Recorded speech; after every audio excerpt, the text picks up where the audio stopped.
Kapımızı diyen gelmez, sözümüzü diyen gelmez, diyen gelmez.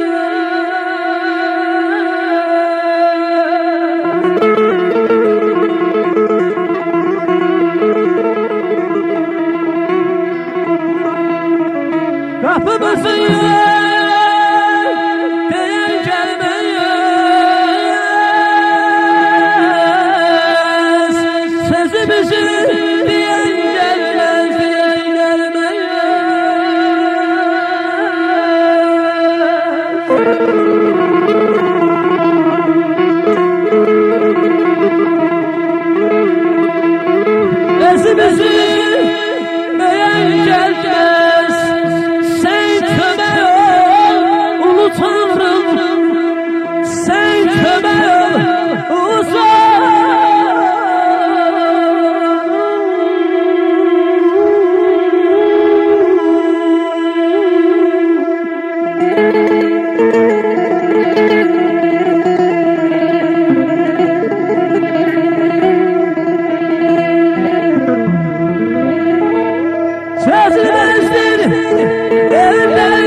yadlar gelir gülüm derdi, sen köme ol ulu Tanrım, sen köme ol ulu Tanrım.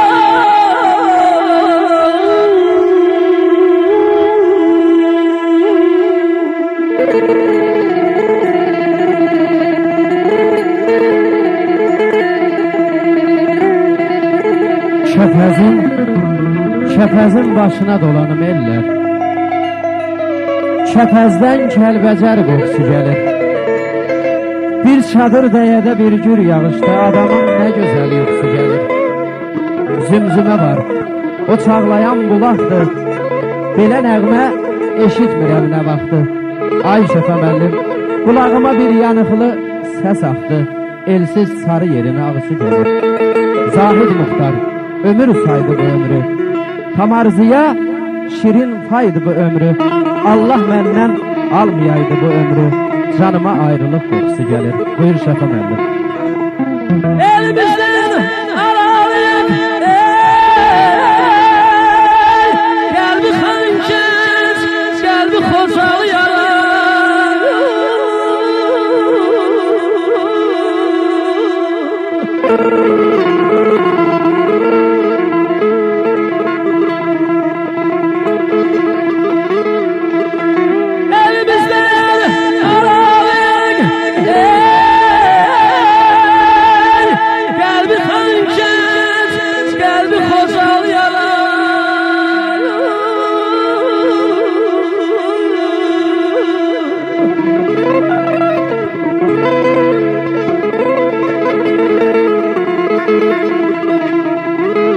Evimizde haralıyık, sen köme ol ulu Tanrım, sen köme ol ulu Tanrım.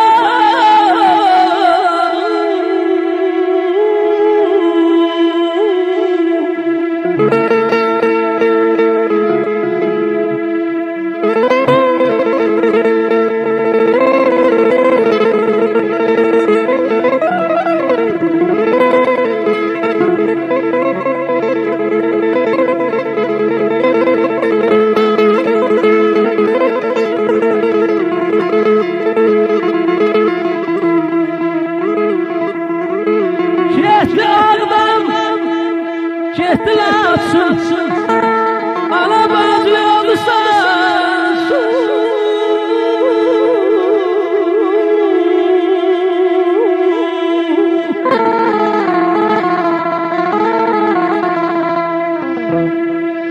Getdi Ağdam, getdi Laçın, ana bacı olursan.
könül ulusun